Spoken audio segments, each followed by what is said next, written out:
여러분 안녕히 주무셨습니까? 우리가 잠든 사이에 어떤 일이 있었을까요? 저희 굿모닝 글로벌과 함께 체크해 보시죠. 자, 먼저 지난 금요일 미국 지수의 움직임부터 보도록 하겠습니다. 미국 지수는 지난 금요일에 3대 지수 모두 일제히 올랐습니다. 지난주 시장 최대 변수였었던 이 미국의 고용 시장이 골드렉스 상태인 것으로 확인됐기 때문이었었는데요. 일단 미국 노동부에 따르면 지난 5월 비농업 부문 고용이 55만 9천 명에 늘어났습니다. 시장 예상치가 67만 1,000명이었으니까 여기에 약간 못 미치는 수준이었었는데요. 또 그렇다고 과도하게 적은 수준도 아니었습니다.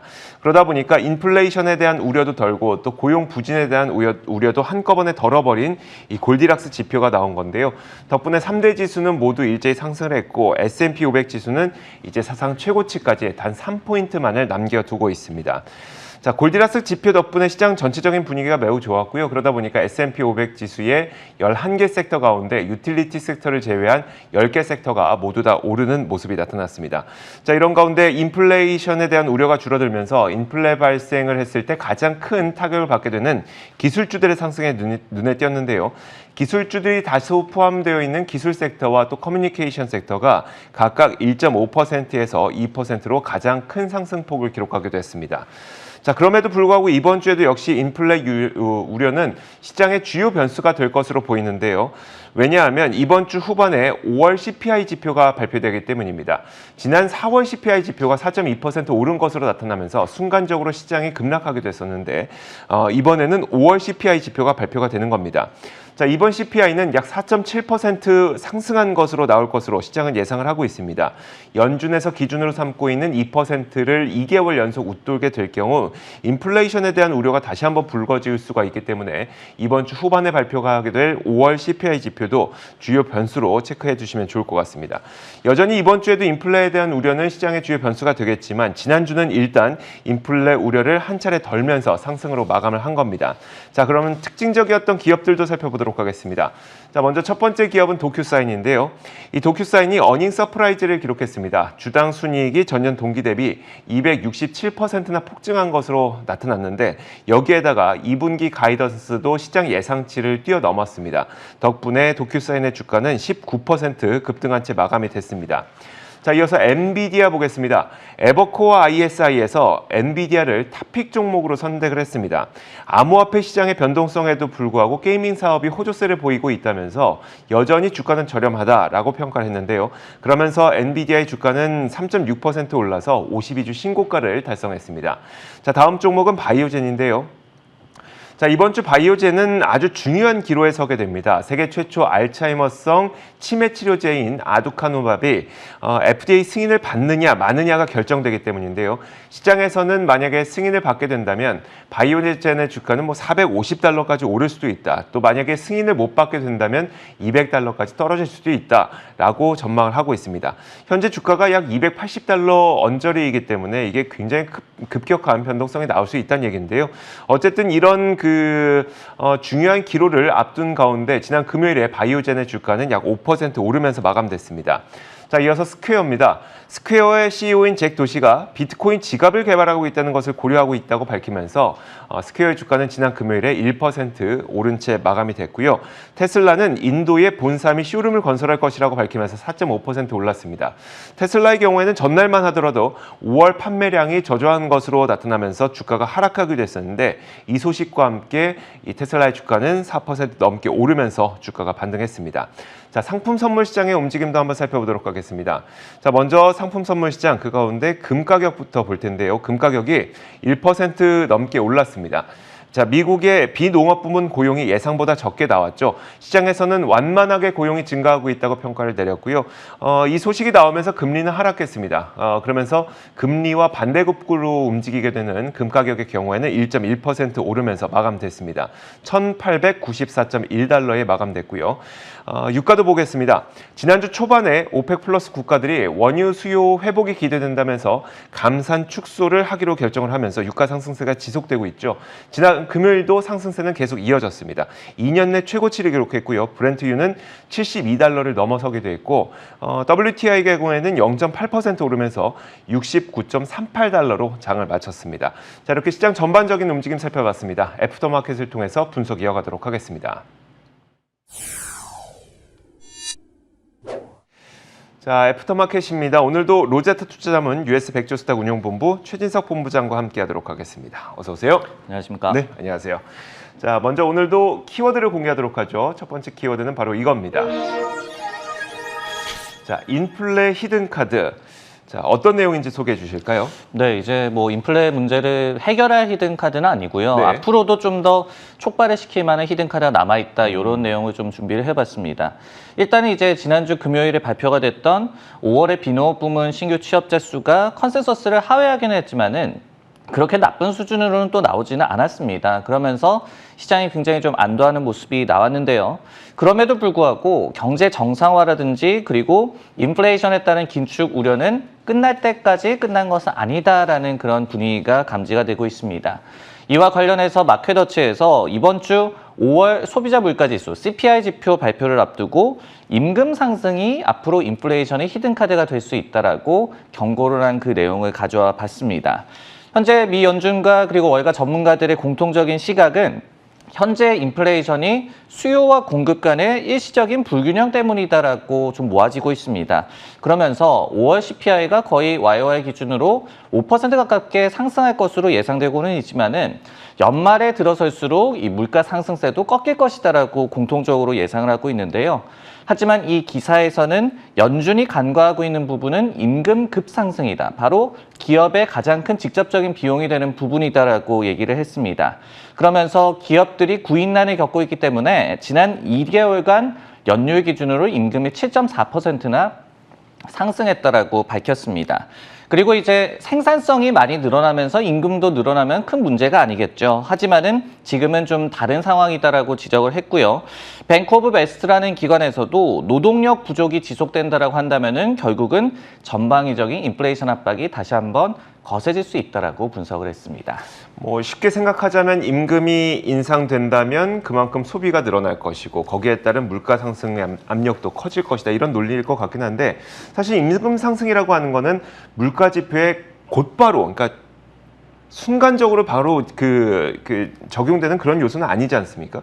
임금이 인플레이션의 히든카드가 될 수 있다는 그런 어떤 그 논리는 어떻게 되는 걸까요? 맞습니다. 이제 말씀해 주셨듯이 그렇게 생각을 할 수도 있겠지만은 이제 저희가 이 임금 상승이 인플레로 이어진다라고 딱 얘기를 했을 때는 직관적으로 뭐 다가오지는 않잖아요. 네네. 그래서 또 한 가지 개념이 이제 웨이지 푸시 인플레이션이라고 인베스트피디아에서도 좀 설명을 하고 있더라고요. 결국은 임금 상승에도 자신들의 이익을 사수하려는 기업들이 결국은 소비재와 그리고 뭐 서비스에 대한 가격을 인상할 것이다. 그렇기 때문에 인플레이션이 야기가 될 것이다. 이런 로직으로도 좀 이해를 할 수가 있을 것 같습니다. 실제로 이번에 그 노동부의 고용 보고서 중에서도 5월의 시간당 임금이 MOM 기준으로 0.5% 상승하면서 컨센서스 0.2% 상승을 상회를 했어요. 그리고 YOY 기준으로 임금이 2% 정도 상승을 하면서 이 과거의 좀 위기 상황 이전의 수준을 거의 회복한 그런 모습이 나와주고 있거든요. 그렇기 때문에 이렇게 구인난이 지속되면서 임금은 상승을 하고 그리고 인플레이션이 또 한 단계를 거쳐서 상승하는 그런 시나리오를 좀 경고를 하고 있는 것 같습니다. 관련해서도 이제 BMO 같은 IB에서도 연준의 인플레이션이 일시적이다라는 주장이 시간이 갈수록 좀 설득력이 약해지고 있다라고 또 지적을 하기도 했거든요. 그렇기 때문에 저희가 이 고용 지표를 보면서 조금 이 우려가 좀 완화된 것 네네. 같기는 하지만은 아직까지 쉽게 좀 우려가 가시지는 않은 상황이다 이렇게 정리할 수가 있겠습니다. 지난주 금요일에 나왔던 고용 지표로 인플레이션에 대한 우려가 완전히 덜어진 것은 아니다. 오히려 임금이 오르고 있기 때문에 기업들은 가격을 인상하려고 할 것이고 이것이 인플레이션을 더 발생시킬 가능성이 있다 정도의 우려의 목소리도 나오고 있다는 점 챙기시면 좋을 것 같습니다. 자, 이어서 두 번째 키워드도 공개하도록 하겠습니다. 두 번째 키워드는 바로 이겁니다. 사실상 빵 증세. 주말 사이에 그 굉장히 역사적인 합의가 이루어졌는데요. 글로벌 G7 국가들이 지난 주말 사이에 다국적 기업에 대해서는 어느 국가에서 돈을 벌던 간에 최소 15%의 법인세를 부과하자는 최소 법인세를 부과하자는 합의를 이끌어냈습니다. 사실상 이거는 이제 아마존이라든지 페이스북, 구글이나 아니면 넷플릭스, 애플과 같은 빅테크 기업들에 대한 증세로 볼 수 있는데, 왜냐하면 이들은 일단 지금까지는 조세 회피처를 통해서 법인세 지출을 줄이고 이익을 극대화해 왔습니다. 하지만 글로벌 최소 법인세를 전 세계적으로 도입을 하게 된다면 어디에서 돈을 벌던 간에 최소 법인세를 내야 하기 때문인데요. 다만 이게 바로 실행에 들어갈 수 있는 건 아닙니다. 이번 합의를 통해서 첫 발을 내딘 것뿐이고요. 왜냐하면 이제 최소 법인세는 전 세계 모든 국가가 동의를 해야만 하기 때문입니다. G7 국가만 합의한다고 해도 소용이 없죠. 왜냐하면 G7 국가에서 도입한다고 하더라도 다른 국가들이 도입을 하지 않게 된다면 그쪽으로 또 조세 회피처처럼 활용을 할 수가 있기 때문입니다. 자, 이번 결정으로 당사자들의 반응은 어떨까요? 일단 아마존의 대변인은 환영한다는 입장을 보였고요. G20으로 이 논의가 확대되길 희망한다라고 얘기를 했습니다. 구글도 마찬가지로 이런 그 합의에 대해서 강력하게 지지한다라고 얘기를 했는데, 결론적으로 지금 당장 최소 법인세가 시행되는 건 아니기 때문에 빅테크 기업 실적에 당장의 악재로 작용되는 것은 아닙니다. 하지만 결국 빅테크 기업들에 대한 세금을 인상하는 수순으로 가는 것만은 부인할 수가 없을 것 같은데요. 자, 본부장님, 사실상 이번 합의가 정말 실행이 된다면 이건 뭐 팡 기업들, 특히 빅테크 기업들에 대한 증세로 볼 수 있거든요. 월가에서는 이 최소 법인세에 대해서 어떻게 바라보고 있을까요? 네, 이제 증세가 실제로 좀 일어난다라고 한다면은 실질적으로 비용이 증가하는 요인이죠. 그러다 보면은 이익에 영향이 갈 수밖에 없고, 그렇기 때문에 당연히 주가에도 악영향을 끼칠 수밖에 없는 그런 이슈라고 말씀드릴 수밖에 없을 것 같아요. 관련해서 이제 골드만삭스 같은 경우에도 당초 이 파머그 종목, 그러니까 넷플릭스를 빼고 마이크로소프트를 넣은 빅테크 종목들이 증세라든지 그리고 금리 상승이 중대한 리스크로 작용하고 있다라는 분석을 제시한 바가 있었습니다. 반면에 이제 와튼스쿨 같은 경우에는 법인세 인상에도 기업들의 자본 지출은 견고하게 유지가 될 것이다. 왜냐하면은 법인세가 좀 인상이 된다라고 하더라도 실효세율은 계속해서 좀 낮은 수준으로 유지가 될 것이다라는 분석을 제시한 바가 있었습니다. 즉 아직까지 실질적인 좀 시행까지는 시간이 좀 남아 있고, 그렇기 때문에 정확한 어떤 실적에 대한 영향, 그리고 투자 활동에 대한 영향을 가늠하기는 조금 힘들다라는 얘기가 될 것 같습니다. 그렇다면 이제 저희가 신경 쓸 부분은 어떨 때 주가가 좀 영향을 받겠느냐, 이 부분으로 좀 쏠릴 것 같은데요. 네. 이와 관련해서는 어떤 시장 전반의 어떤 분위기라든지 아니면은 그 기업들의 밸류에이션 상황에 따라서 좀 갈릴 것이다라는 생각이 드는데요. 왜 그런 말씀을 드리냐면은 지난 6월 3일, 그러니까 지난 목요일에도 바이든 행정부가 15% 최저 법인세율을 추진한다라는 그런 언론 보도가 전해졌습니다. 근데 이날 블리클리라는 IB에서는 아마존과 마이크론 그리고 퀄컴 등의 그간의 세금을 적게 내온 종목들이 많이 좀 하락을 했다라고 얘기를 했거든요. 실제적으로 이제 단기적인 주가 타격은 나타났습니다. 반면에 6월 4일 금요일장에서는 또 금리 인상에 대한 우려가 주자 이들 종목이 또 단기적으로 가파르게 좀 상승하는 모습이 나왔거든요.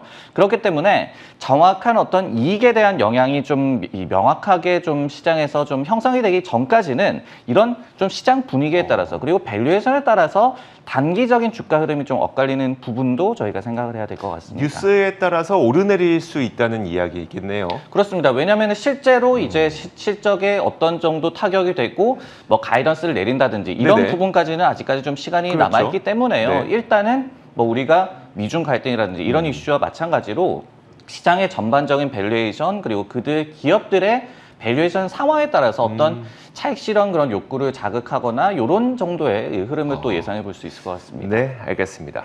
자, 이렇게 두 가지 키워드 살펴봤습니다. 이어서 세 번째 키워드 공개하도록 하겠습니다. 세 번째 키워드는 바로 이겁니다. 자, 나는 머스크와 달라라고 하면서 일론 머스크 CEO와 그리고 잭 도시, 뭐 트위터, 스퀘어 CEO의 얼굴이 있어요. 잭 도시가 뭔가를 했어요. 얘기해 주시죠. 네, 이제 일론 머스크 CEO의 변덕이 암호화폐 시장의 변동성을 굉장히 키우고 있잖아요. 네네. 그런 반면에 낙관론을 계속해서 좀 꾸준하게 유지하고 있는 인물이 있습니다. 바로 이제 잭 도시 스퀘어 CEO인데요. 지난 금요일에 이번에는 하드웨어 비트코인 지갑을 개발하는 것을 고려 중이다라고 트윗을 남겼습니다. 그러면서 실제로 만든다면 완전히 공개적으로 그 개발 상황을 진행할 것이다라고 얘기를 했습니다. 이 도시 CEO가 제안한 지갑 같은 경우에는 암호화폐 보유자가 개인의 키를 직접 관리하는 비수탁형이 될 것으로 예상이 되고 있고요. 그렇기 때문에 거래소라든지 그리고 결제업체 통제를 받지 않는, 즉 사용자가 주체적으로 좀 관리를 할 수 있는 그런 월렛이 될 것으로 예상이 되고 있습니다. 페이팔과 또 비교하는 발언도 전했는데요. 페이팔이 이제 비트코인을 구매하고 개인이 관리하도록 하는 서비스를 제공하고는 있습니다. 하지만은 페이팔 생태계 밖으로 암호화폐를 좀 이동시키는 것은 제한하고 있기 때문에 이런 부분 역시도 스퀘어에서는 좀 해결하겠다라고 얘기를 했고, 그리고 이 실제로 개발하게 된다라고 한다면은 이 지갑이 스퀘어의 소유가 꼭 아니어도 된다. 어떤 업계 내에서 좀 컨센서스를 형성해서 커뮤니티 상에서 개발하는 것도 가능하다라는 또 발언을 전했습니다. 그러니까 이제 잭도시가 추구하고 있는 건 이거네요.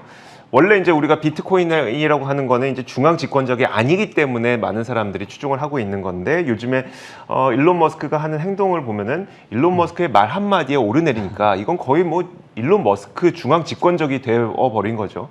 그것을 스퀘어는 안 하겠다. 각각의 이제 그 공개를 해서 뭐 서로 뭐라고 해야 될까 이거?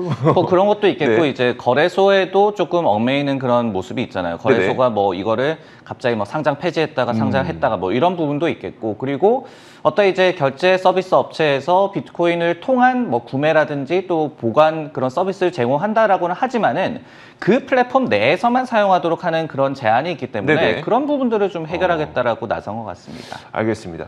뭐 그럼에도 불구하고 사실 이제 비트코인의 관련주로 스퀘어가 또 묶여 있다 보니까 암호화폐 가격 변동이 스퀘어 주가에도 좀 영향을 미칠 수밖에 없을 것 같거든요. 스퀘어 최근 그 움직임은 어떨까요? 스퀘어 같은 경우에는 최근에 한 3가지 정도 그 중요한 이벤트가 있었습니다. 네네. 일단은 1분기 실적이 굉장히 좋았고요. 그리고 예금 계좌 서비스를 도입할 것이다라는 언론 보도가 전해졌습니다. 그리고 세 번째로 이제 역시 암호화폐 가격 변동에 굉장히 좀 영향을 많이 받는 모습이 나타나고 있는데요.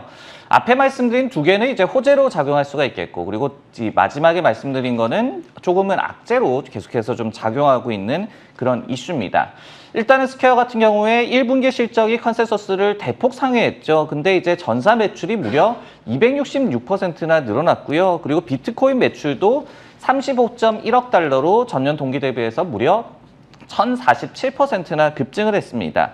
특히 이제 여기에 더해서 소기업 고객들을 상대로 이들이 예금 계좌 서비스를 제공할 것이다라는 언론 보도가 전해지면서 단기 급등하기도 했는데요. 즉 비트코인 사업도 순항하고 있고, 그리고 은행 서비스로 더욱더 변모하려는 모습에 시장이 높은 좀 점수를 주고 있다라고 정리할 수가 있을 것 같습니다. 하지만 이제 세 번째로 아까 말씀을 드렸던 비트코인 가격과 좀 연동되는 점은 좀 아킬레스건이라고도 시장에서 공통적으로 좀 지적이 되고 있어요. 예를 들어서 이제 베어드 같은 IB에서도 최근 높은 비트코인 의존도가 이 기업에 대한 적정 주가에 대한 판단을 좀 어렵게 한다는 분석을 또 제시하기도 했습니다. 알겠습니다.